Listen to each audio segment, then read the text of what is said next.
बिस्मिल्लाहिर्रहमानिर्रहीम। नाज़रीन, मैं नईम सिद्दीकी और आप देख रहे हैं कैपिटल 51 न्यूज़। नाज़रीन, FATF का इजलास 21 अक्टूबर से लेकर 23 अक्टूबर तक पेरिस में हुआ, जिसमें बग़ैर किसी वोटिंग के ये फैसला किया गया कि पाकिस्तान को फर्दर 4 माह के लिए ग्रे लिस्ट में रखा जाएगा। FATF एक ऐसी ऑर्गेनाइजेशन है जो जुलाई 1989 में इसका क़याम वजूद में आया और इसके जो एशिया पैसिफिक ग्रुप है उसमें पाकिस्तान फॉल करता है। पाकिस्तान को ग्रे लिस्ट में पहले ही रखा हुआ था और पाकिस्तान को जो ब्लैक लिस्ट है उसमें से निकलने के लिए सिर्फ 3 वोटों की ज़रूरत थी, और जबकि ग्रे लिस्ट से निकलने के लिए 12 वोटों की ज़रूरत थी। लेकिन इस दफ़ा ये हुआ कि उन्होंने पाकिस्तान को ऑब्जर्वेशन में रखा और बग़ैर किसी वोटिंग के ये अमल जो है उन्होंने किया। अब बेसिकली FATF का जो मकसद है वो ये है कि वो दुनिया में जो ये एंटी मनी लॉन्ड्रिंग जो है उसको बेसिकली ये लोग देखते हैं कि दुनिया में जो पैसे की जो तरसील है वो लीगली हो रही है कि नहीं हो रही। अब जो थर्ड वर्ल्ड कंट्रीज़ हैं उनके जो सिस्टम्स हैं वो अभी इतने पुख्ता नहीं हैं, तो वो बावजूद अपनी तमाम कोशिशों के सारी कंप्लाइंस करने की पूरी कोशिश करते हैं। जैसे कि पाकिस्तान ने गुज़श्ता 1 साल में बहुत ज़्यादा कंप्लाइंस किए। पाकिस्तान को 27 पॉइंट्स जो है ना उसके कंप्लाइंस का कहा गया, जो कि पहले सिर्फ 18 पॉइंट के कंप्लाइंस का कहा गया था, और उस 27 में से पाकिस्तान ने 21 पॉइंट जो है ना उसका कंप्लाइंस कर लिया। लेकिन 6 पॉइंट अभी भी 6 पॉइंट्स की वजह से उन्होंने पाकिस्तान को ग्रे लिस्ट में रखा। तो पाकिस्तान की इकॉनमी इस वक्त कहाँ खड़ी है, हम क्या सोच रहे हैं, कोविड से हमें क्या नुकसान हुआ, आने वाले दिन में पाकिस्तान को इकनॉमिकली तौर पे क्या करना चाहिए, इस सिलसिले में हमसे बात करने के लिए पाकिस्तान के मायनाज इकोनॉमिस्ट डॉक्टर फ़ारूक सलीम साहब टेलीफोन लाइन पे उनसे बात करें। डॉक्टर साहब अस्सलाम वालेकुम। जी वालेकुम अस्सलाम। डॉक्टर साहब, FATF में फिर दोबारा पाकिस्तान को ग्रे लिस्ट में रखा, तो मुझे इसकी 2-3 वजूहात जो हैं वो आपसे पूछनी है। एक तो क्या वोटिंग का हमें को ख़तरा था, दूसरा क्या हम कंप्लाइंस उस तरह कर नहीं सके, और तीसरा जो कि हमाद अज़हर साहब कह रहे थे कि हम जो है वो तमाम कंप्लाइंस हमने कर दी हैं। तो आप बताइएगा कि एक्चुअली क्या सूरत है यहाँ, इसका कोई आप इंटरनेशनल पॉलिटिक्स का कोई हिस्सा इसको देखते हैं? जी, इसमें कोई शक नहीं है कि सियासत ज़रूर इसमें एक रोल प्ले करती है, लेकिन पाकिस्तान को अगर आप हक़ाइक़ सामने रखें तो कोई 2018 आई थिंक जून 2018 में हमें एक वो 27 नुकाती एक्शन प्लान दिया गया था। अब सोचिए कि 2 साल से ज़्यादा हो गए। पहले तो कई महीने हम सुनते रहे कि जी 14 पॉइंट्स के ऊपर अमल दरामद हो गया है, बाकी 13 पॉइंट्स रह गए हैं। अब जो लेटेस्ट सिचुएशन जैसे अभी आपने बताई कि 27 में से शायद 21 नुकात के ऊपर जो है वो काफी हद तक काम हो गया है। ये FATF 3 लेवल्स के ऊपर मुल्कों को जांचता है, उनको मेजर किया जाता है। पहला ये कि कानून साजी, जो कानून साजी करनी चाहिए ममालिक को, क्या वो कानून साजी हो चुकी है या नहीं। बड़ी हद तक बहुत सारे कानून जो हैं वो हम पाकिस्तान में ऑलरेडी बना चुके हैं। दूसरे लेवल पे उसको जज किया जाता है कि इदारती काबिलियत यानी इंस्टीट्यूशनल कैपेसिटी, कि आपने कानून साजी तो कर दी, तो आपके इदारे क्या इतने ताकतवर हैं, क्या उस काबिल हैं कि उसकी हुई कानून साजी के ऊपर अमल दरामद कर सकें। इसमें हमारी कुछ कमजोरियां सामने आती हैं कि कानून साजी एग्जिस्ट करती है लेकिन इदारों में इतनी काबिलियत नहीं है कि उन सारी कानून साजी के ऊपर अमल दरामद हो सके। फिर तीसरा है जिसको आपने देखना है, जो फल है, जो नतीजा है इस सारी एफर्ट का, इन सारी कोशिशों का, वो है रेट ऑफ कन्विक्शन, यानी कि सजा कितने लोगों को आई। तो ये तीसरा लेवल जो आता है FATF का, इसमें हम बहुत ही कमजोर हैं। हमारी जो फाइनेंशियल क्राइम्स हैं उसके ऊपर 5-6% से ज्यादा जो है वो रेट ऑफ कन्विक्शन नहीं आता, यानी कि 90-95% लोग जो हैं वो बरी हो जाते हैं। तो ये तीनों को सामने रखते हुए मैं समझता हूँ कि टाइम बड़ा गुजर गया। बहुत सारी चीजें जो FATF ने हमें कही हैं वो हमारे अपने मफाद में भी हैं, अगर हम उनके ऊपर अमल दरामद करें। पहली जो डेडलाइन थी वो जून 2020 की थी। लकी अस के हमें वो कोविड की वजह से और एडिशनल महीने मिल गए, लेकिन ये तलवार अभी भी लटक रही है और फरवरी 2021 तक हमने जो बाकी शराइत हैं उनके ऊपर भी अमल दरामद करना है। तो डॉक्टर साहब ये बताइएगा कि फरवरी 2021 तक हम ये कंप्लाइंस नहीं कर पाते किसी वजह से, जैसे भी आपने बताया कि हमारा कन्विक्शन रेट बड़ा कम है। दूसरा, हमारा एंटी मनी लॉन्ड्रिंग एक्ट जो है वो 2010 के बाद अब दोबारा जो 2018 में दोबारा जो आया है उसमें चेंजेस आई हैं और उसमें इम्प्लीमेंटेशन और फिर उसके ऊपर जो सज़ाओं का अमल दरामद उसके बाद होगा। तो आपके नज़दीक कौन सी ऐसी हिंड्रेंस है जो हमें ग्रे लिस्ट से निकालने में मुश्किल होगी और कौन सी ऐसी वजूहत हैं जिससे हम ग्रे लिस्ट से निकल जाएंगे, और अगर ग्रे लिस्ट से नहीं निकलते तो फिर हमारा फ्यूचर क्या होगा?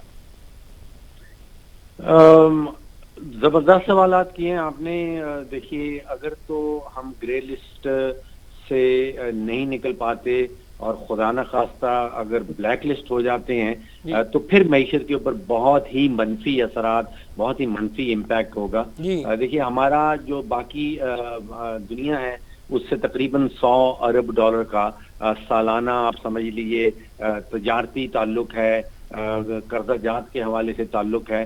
वो बड़ा जरूरी है कि हम जो आलमी दुनिया है उसका जो ढांचा क्रिएट किया हुआ है, जो फ्रेमवर्क है, उसका हिस्सा हमने रहना है।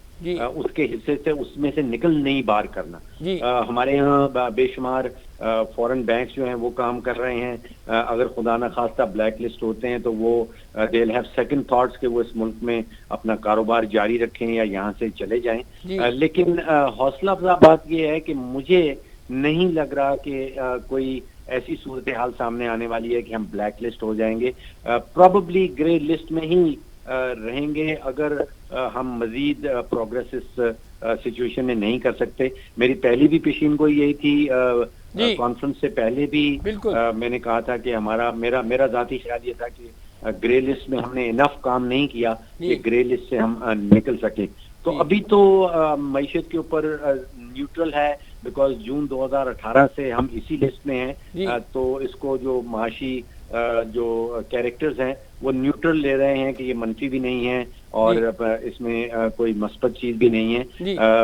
वोटिंग के हवाले से, न्यूमेरिकल के हवाले से कहा यह जाता है कि अगर 50 पॉइंट किसी मुल्क को मिलते हैं, 50 और 75 के दरमियान वो मुल्क जो है वो ग्रे लिस्ट में ही रहता है, और अगर 50 से नीचे चला जाए तो फिर ब्लैक लिस्ट हो जाती है। लिस्ट दो ही हैं, व्हाइट लिस्ट जैसी नामी चीज कोई नहीं एग्जिस्ट करती। So you're either in black list और इन ग्रे लिस्ट। अगर आप दोनों में ना हो तो फिर इसका मतलब आप किसी भी लिस्ट में नहीं है।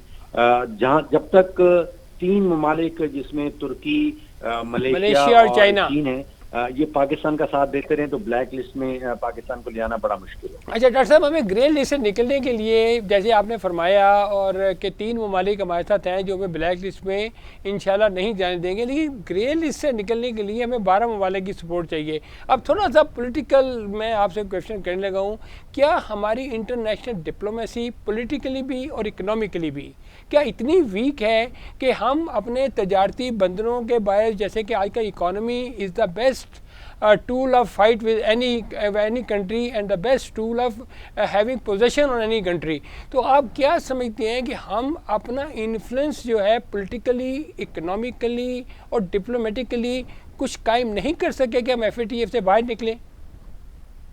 बड़ा इम्पोर्टेंट सवाल है आपने जो किया। देखिए, इंसानी जो इंसान के दरमियान जंगों की तारीख है वो तकरीबन उतनी पुरानी है जितनी इंसानी तारीख इत्सेल्फ है। तो जंग तो मुल्क आपस में लड़ते रहते हैं, लेकिन अब जो जंगी औजार हैं, जो इंस्ट्रूमेंट्स हैं, वो बड़ी तेजी से बदल रहे हैं। और जो ममालिक आलमी इदारों को कंट्रोल करते हैं, उनको फाइनेंसिंग करते हैं, उनके ऊपर सियासी असर और रसूख रखते हैं, जिनमें IMF, वर्ल्ड बैंक, FATF ये सारे शामिल हैं, तो वो उनके पास एक नया औजार भी आ गया है कि अपने मुखालिफिन को अगर उन्होंने निशाना बनाना हो तो इन औजार, इन इंस्ट्रूमेंट्स का इस्तेमाल भी जरूर होता है। पाकिस्तान के हवाले से we have to make sure कि हम जो न्यूमेरिकल स्टैंडिंग्स हैं, जो हमारे ऊपर एक्शन प्लान हमें दिया गया है, उसको किसी तरह पूरा कर लें ताकि बहाना ना मिले उन ममालिक को जो कि पाकिस्तान को सियासी निशाना बनाना चाहते हैं इन इदारों को इस्तेमाल करते हुए। तो ball is really in our court कि अगर हम मुकम्मल कंप्लाइंस कर देते हैं तो फिर उन ममालिक के पास जो इनको एज इंस्ट्रूमेंट ऑफ वॉर इस्तेमाल करना चाहते हैं वो नहीं कर पाएंगे। अच्छा डॉक्टर साहब, ये जो कंटिन्यूस टेररिस्ट फाइनेंसिंग और ये मनी लॉन्ड्रिंग है, ये क्या दो सेपरेट चीज़ें हैं, आप इनको लेते हैं? और जो मनी लॉन्ड्रिंग है, क्या उसमें पाकिस्तान क्या किस तरह से फॉल होता है? जैसे कि आप भी इस बात को जानते हैं कि दुनिया के बहुत बड़े बड़े ममालिक जो है ना, अभी कुछ महीने पहले एक इंटरनेशनल बैंक जो था वो $10 बिलियन के उसमें मनी लॉन्ड्रिंग में इन्वॉल्व नज़र आया। तो क्या हमारी जो, फिर मैं वही कहूँगा कि एक कमज़ोर नेशन होने की ये वजूहत हैं, या हम पे इंटरनेशनल मार्केट का इन्फ्लुएंस बहुत ज़्यादा है जिसकी वजह से हमें ये प्रॉब्लम ज़्यादा फेस करने जाते हैं? जैसे डिस्पाइट ऑफ आपसे पहले कई दफ़ा बात हुई, and you always been very optimistic that Pakistan economy is growing towards the right direction, लेकिन जब इस किस्म की हिंड्रेंसेस आती हैं तो हमारी जो बाहर से तरसीलात ज़र हैं वो, और कोविड की वजह से जो हमारी एक्सपोर्ट प्रोसीड्स कम हुई हैं, तो हमारे पास क्या वे आउट है अपनी इकोनॉमी को बचाने का किसी भी वजह से? देखिए, बिल्कुल दो डिस्टिंक्ट एरियाज हैं एफएटीएफ के अंदर। एक एंटी मनी लॉन्ड्रिंग कहलाता है, दूसरा जो टेररिस्ट फाइनेंसिंग की का इंफ्रास्ट्रक्चर है। दोनों के सेपरेट कवानीन हैं। ओरिजिनली आपको याद होगा कि 40 सिफारिशात थी, रिकमेंडेशंस थी, और 9/11 के बाद उसमें मजीद कुछ ऐड की गई हैं जो कि टेररिस्ट फाइनेंसिंग के हवाले से हैं। जो आपका आखिरी हिस्सा है सवाल का कि हमें क्या करना होगा, आई थिंक मैं जब हुकूमती खसारे गिनने बैठता हूँ तो मुझे एहसास इस चीज का होता है कि पाकिस्तान एक ऐसा मुल्क है जिसके वसाइल बहुत ज्यादा हैं। We are very rich in resources, लेकिन हमारा जो पब्लिक सेक्टर है वो उन रिसोर्सेज को बड़ी बुरी तरह जाया कर देता है, वेस्ट कर देता है। हमारा प्राइवेट सेक्टर जो है, अगर उसको हम लेवल्ड प्लेइंग फील्ड दें, अगर उसकी बिजली की कीमत, उसकी गैस की कीमत, उसके ऊपर टैक्सेस का बोझ वही हो जो कि बाकी ममालिक का है इस खत्ते में, तो वो कम्पीट कर सकता है, वो इस काबिल है कि वो कंपटीशन दे सके बाकी सारी कंपनीज के मुकाबले में। लेकिन पब्लिक सेक्टर जो है वो बेतहाशा नुकसान करता है। अच्छा डॉक्टर साहब, आपने बड़ी इंपॉर्टेंट बात की कि लेवल प्लेइंग फील्ड दिया जाए प्राइवेट सेक्टर को। बिल्कुल आपने सही फरमाया कि प्राइवेट सेक्टर जो है वो ज़्यादा मेहनत करता है, रोज़गार भी मुहैया करता है, टैक्स भी देता है। तो गवर्नमेंट तो डॉक्टर साहब हर वक्त पब्लिक प्राइवेट सेक्टर पार्टनरशिप की बात करती है, कोई मंसूबा आता है तो प्राइवेट सेक्टर के पास लेके आ जाती है, तो उसमें इम्प्लीमेंटेशन जो है वो क्यों नहीं होती, एग्जीक्यूशन क्यों नहीं होती, उसकी क्या वजूहत है? देखिए, ये कहा जाता है कि हुकूमत का काम हुक्मरानी करना है, हुकूमत का काम बिजनेस करना कभी नहीं होता। हुकूमत का काम है जिसको हम कहते हैं एनेबलिंग एनवायरनमेंट, यानी कि उन्होंने एक ऐसा माहौल पैदा करना है जिसमें बिजनेस को आसानियां मिले। अब इसमें इनपुट कॉस्ट का एक बहुत बड़ा रोल है। पाकिस्तान का जो कॉर्पोरेट टैक्स है वो if not the highest is one of the highest in the world. यानी कि हमारा कॉर्पोरेट सेक्टर जो है, अगर उसमें सारे सुपर टैक्सेस वगैरह जमा कर लिए जाएं तो 50% से भी ज्यादा कहीं वो टैक्स की ब्रैकेट बन जाती है। तो हमें अपने प्राइवेट सेक्टर को उसी बिजली का रेट में लाना है, उसी गैस के रेट में लाना है, उसी टैक्स की लिमिट्स में लाना है जहाँ पे जिन कंपनियों के साथ, जिन ममालिक के साथ हमारा प्राइवेट सेक्टर जो है वो कम्पीट कर रहा है। तो ये पब्लिक प्राइवेट पार्टनरशिप तो मैं पूरी तरह नहीं समझ पाता हूँ। मैं सिर्फ ये समझता हूँ कि हुकूमत जो है वो एक लेवल्ड किस्म की अगर प्लेइंग फील्ड हमारे प्राइवेट सेक्टर को दे दे तो तारीख देख लीजिए आप, 25-30 साल पहले चले जाइए तो हमारा टेक्सटाइल सेक्टर जो है वो दुनिया भर में सबसे कम्पीट करता था। हमारा एग्रीकल्चर सेक्टर जो है वो भी काफी कंपैरेटिव है और वो सेल्फ सफिशिएंट भी रहा है। ये पिछले इसी साल शायद 15-20 साल के बाद हमें गंदम जो है वो इंपोर्ट करने की जरूरत पड़ रही है। वहां पे भी मैं समझता हूँ कि पॉलिसी फ्लॉ है।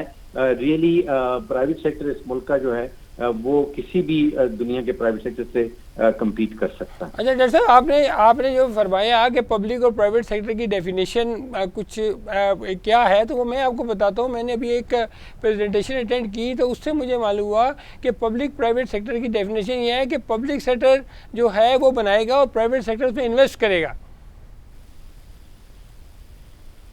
देखिए, मैं दोबारा से मतलब पब्लिक सेक्टर जो है वो क्या प्रोजेक्ट बनाएगा और प्राइवेट सेक्टर की क्या जरूरत होगी कि वो पब्लिक सेक्टर के अंदर इन्वेस्ट कर दे। मैं ये समझ रहा हूँ कि हुकूमत का काम जो है वो सिर्फ आपको लेवल प्लेइंग फील्ड और आपको एक एनेबलिंग एनवायरनमेंट प्रोवाइड करना है जी। बाकी काम सब चीजें सारे फैसला जो हैं वो अगर प्राइवेट सेक्टर पे छोड़ दिए जाएं तो वो बेहतरीन हाल। अच्छा डॉक्टर साहब, आप थोड़ा सा पाकिस्तान की इकोनॉमी को थोड़ा सा ज़रा सम अप कीजिएगा कि आपके साथ तो पिछले 2-3 साल में बहुत ज़्यादा इंटरेक्शन होता है इकोनॉमी के ऊपर, और आपकी फोरकास्ट भी काफ़ी इफ़ेक्टिव और रियलिस्टिक होती हैं। हम बहुत अरसे से जो यही बात कर रहे हैं कि हमारी कोविड से पहले भी एक्सपोर्ट नहीं बढ़ रही थी, कोविड के बाद भी हमें मुश्किलात पेश आ रही हैं, फिर हमारे जो लोकल जो इंडिजिनस क्रॉप्स हैं वो आहिस्ता आहिस्ता कम होना शुरू हो गई हैं, और हमारी हुकूमत जो है वो उस किस्म के इकदाम नहीं ले रही कि जिससे उसको वाकई इस बात का कंसर्न हो कि हमें डॉलर कमाने हैं।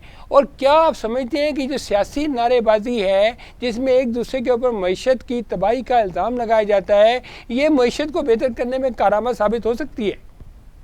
बहुत ही बुनियादी नुक्ता उठाया है आपने। बुनियादी नुक्ता ये है कि जब तक किसी मुल्क में सियासी इस्तेहकाम नहीं आता तो उसकी मैशियत जो है वो सही सिमत पकड़ नहीं पाती। जी सर। ये मैं नहीं कह रहा हूँ, अभी कुछ दिनों पहले एक IMF की स्टडी में पढ़ रहा था जो बहुत ही डिटेल स्टडी है, 1960 से लेके 2004 तक का डेटा है, कोई 170 ममालिक हैं, और उसका नतीजा, उसका कंक्लूजन यही निकालते हैं कि भाई सियासी अदम इस्तेहकाम के नतीजे में आपकी मैशियत सही नहीं तंत्र में जा सके। जी सर। अब आप हमारे यहाँ देखिए पाकिस्तान में इतने शदीद संगीन किस्म के इख्तलाफात हैं। हमारी सियासी क़यादत जो है वो जो अपोजिशन वाले हैं वो मुसलसल एक इलेक्टेड गवर्नमेंट को सिलेक्टेड कहते हैं। जो हमारे वजीर आज़म साहब हैं, जो हमारी पार्टी इन पावर है PTI वाले, वो सारी की सारी अपोजिशन को गैंग ऑफ डेकॉइट्स कह देते हैं कि वो चोर एंड डाकू हैं।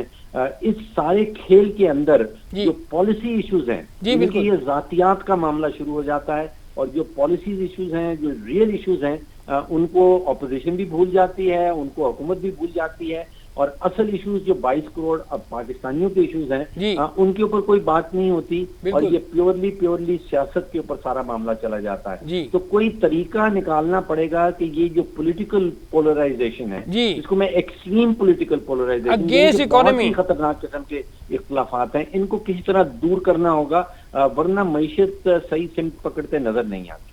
तो डॉक्टर साहब, आप क्या समझते हैं कि ये जो गवर्नमेंट के 2 साल की कारकर्दगी है, वो आपके बहुत सारे मैं प्रोग्राम देखता रहता हूँ, तो आप उनको पिछले 2 साल को सम अप करें अगर एज़ कम्पेयर टू द जो प्रीवियस गवर्नमेंट्स हैं उनके साथ, और जो कर्ज़े हम ले चुके हैं, जो हम लेने का आगे इरादा रखते हैं, तो आगे आप जो हमें पंच लाइन दें कि किस सिमत ये हुकूमत जा रही है। कोई इकोनॉमिकली मेरी समझ में अभी कोई चीज़ नहीं आई है कि मुझे पिछले 2 साल में कोई इकोनॉमिक ग्रोथ की कोई बात कोई मुझसे पूछे तो मेरे पास कोई ऐसी चीज़ नहीं है कि मैं बता सकूं कि 2 साल में क्या हुआ। लेकिन आपसे ज़रूर पूछूंगा कि अगले 3 साल में क्या होना चाहिए, और क्या ये कर सकते हैं या नहीं कर सकते। देखिए, हमारी मईशत अब इस चौराहे पे पहुंच चुकी है कि स्टेटस को जो पिछले 10, 12, 15 सालों से चल रहा है, स्टेटस को से मेरी ये मुराद है कि हमारे खसारे बेतहाशा हैं पब्लिक सेक्टर के अंदर, और हम दुनिया भर से और पाकिस्तान के अंदर रहने वालों से भी धड़ाधड़ कर्जात लिए चले जाते हैं, और उन खसारों को फिल करते चले जाते हैं। उम्मीद ये थी कि PTI की हुकूमत आएगी, वो उस स्टेटस को तोड़ देगी और डीप किस्म की रिफॉर्म्स, इस्लाहात लेके आएंगी। अब पॉलिसी का रोल जो है वो मैं समझ रहा हूँ कि तकरीबन खत्म होता चला जा रहा है। हुकूमत के पास फिस्कल पॉलिसी होती है कि टैक्स कितने लगाने हैं, अखराजात कहाँ करने हैं। स्टेट बैंक के पास मॉनेटरी पॉलिसी है कि नोट कितने छापने हैं और इंटरेस्ट रेट क्या होना चाहिए। अब मैं समझता हूँ कि जब तक रिफॉर्म्स लेके नहीं आएंगे, और डीप रिफॉर्म, जब तक पब्लिक सेक्टर के अंदर रिफॉर्म्स नहीं आएंगी, पब्लिक सेक्टर जो लॉसेस हैं उनके अंदर रिफॉर्म्स नहीं आएंगी, जब तक बिजली का जो शोबा है उसमें रिफॉर्म्स नहीं आएंगी, जो गैस का शोबा है उसमें रिफॉर्म्स नहीं आएंगी, जो पब्लिक सेक्टर के प्रोजेक्ट्स बनते हैं जिन पे सालाना अरब $1 का खर्चा होता है, उसमें रिफॉर्म्स नहीं आएंगी। रिफॉर्म्स के बगैर अब हम आगे बढ़ नहीं सकते। फिस्कल पॉलिसी और सिर्फ मॉनेटरी पॉलिसी की जोर के ऊपर जो है वो मईशत, पाकिस्तान की मईशत जो है वो सिमत पकड़ती नजर नहीं आई। बहुत बहुत शुक्रिया डॉक्टर फ़ारूक सलीम साहब हमसे बात करने का। नाज़रीन, आपने गुफ्तगू सुनी कि पाकिस्तान में अब जब तक हुकूमत कोई पॉलिसी नहीं बनाएगी, जब तक कोई रिफॉर्म्स नहीं लेके आएगी, पॉलिसी का दौर अब ख़त्म हो गया है। बहुत अभी तक ट्रेड पॉलिसी जो है वो नहीं आ सकी।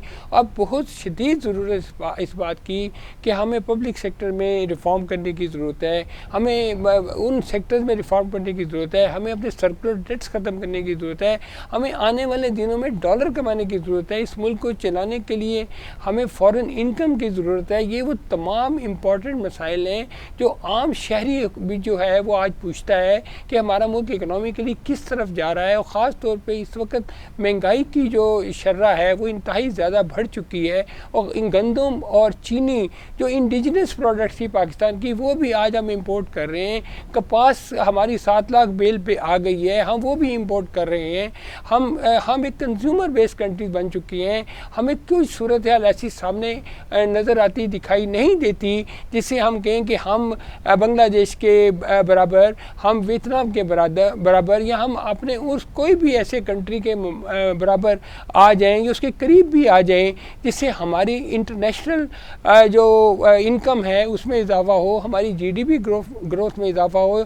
जबकि हमें नज़र भी आ रहा है कि हमारी जीडीपी ग्रोथ जो है वो पिछले 5 साल में 5% से कम होके अब इस वक्त 0.4% की हम बातें कर रहे हैं। तो आम शहरी को इससे तो कोई गर्ज इतनी शायद ना हो कि जीडीपी ग्रोथ हो कि ना हो, उसको इस बात से ज़रूर गर्ज है कि उसको चीज़ें सस्ती मिलें, उसके बच्चे स्कूल में जाएं, उसको हेल्थ फैसिलिटी मिलें, उसको रिहाइश की जगह मिले।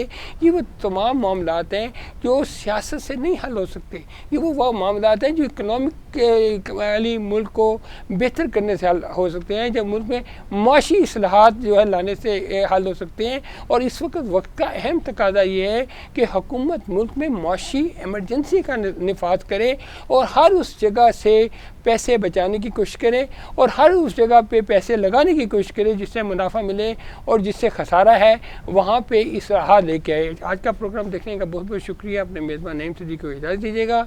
अल्लाह हाफिज़। पाकिस्तान जिंदाबाद।